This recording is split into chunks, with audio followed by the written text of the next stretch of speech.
Bonjour, je suis Jean-Marc Landry, biologiste. Je travaille sur la protection des troupeaux depuis une vingtaine d'années. Et comme vous le savez certainement, le loup a fait son retour dans l'arc jurassien. C'est un paysage où on a beaucoup de pastoralisme, une tradition pastorale. Et puis pour protéger les troupeaux, on utilise un outil de protection qui est le chien de protection des troupeaux, qui est un grand chien qui va accompagner en fait le troupeau avec ou sans le berger. Ces chiens en fait ont des comportements dissuasifs. Ce n'est pas des chiens d'attaque, mais ils ont un comportement dissuasif, c'est-à-dire qu'ils vont vous aborder par des aboiements, qui est tout à fait normal. Ils vont s'approcher pour voir si vous n'êtes pas une menace. Et en fait, ces chiens sont le pont, en fait, sont le lien entre le pastoralisme et en fait, la présence des grands prédateurs et permettent une cohabitation.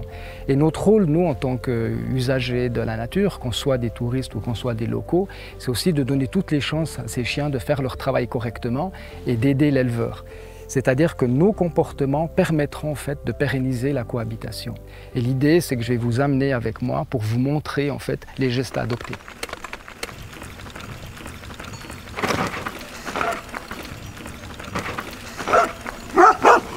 Là, les chiens arrivent. Tu poses, tu mets le vélo entre toi et le chien tranquille. L'idée, c'est pas d'exciter les chiens, tu vois. On passe tranquillement. On les a déjà un peu énervés en descendant vite. Voilà, ouais, tu vois. Voilà, l'idée, c'est vraiment de calmer les chiens et puis de ne pas effrayer le troupeau. Tu vois comme il se calme vite. Ouais. Puis que le chien vienne prendre contact comme ça, c'est normal aussi. Et il essaye d'identifier. Le vélo, c'est quand même un truc particulier pour eux. Bien sûr, ouais. Nous sommes dans le Jura avec aujourd'hui des chiens de protection qui protègent aussi bien des troupeaux bovins que des troupeaux ovins. Et quand vous passez à côté d'un troupeau, quel qu'il soit, vous devez toujours voir ce qui se passe, ralentir quand vous passez à côté d'un parc. La vitesse du VTT peut inciter les chiens à réagir.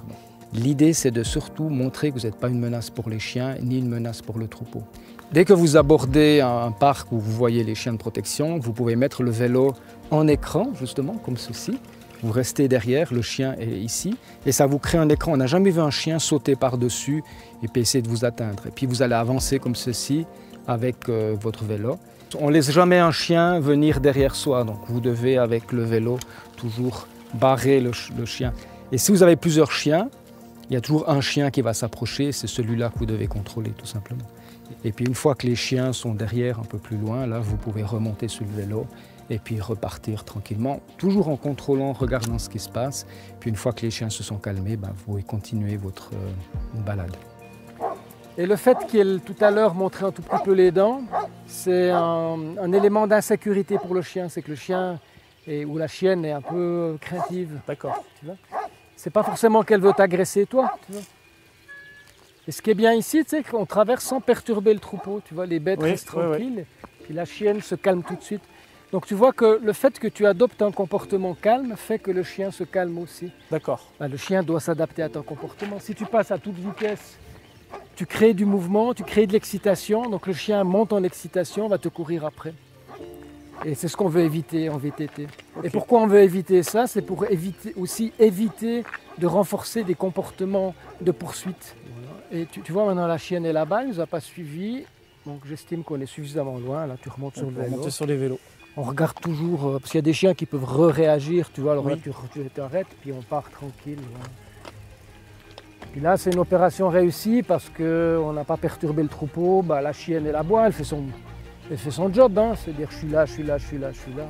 Et comme je l'ai dit et je le répéterai toujours, nous avons, nous randonneurs locaux, aussi une responsabilité dans cette cohabitation, on est dans les éleveurs et les bergers, avoir des chiens qui sont équilibrés et qui permettent en fait cette cohabitation sur un long terme parce que le loup aujourd'hui est chez nous.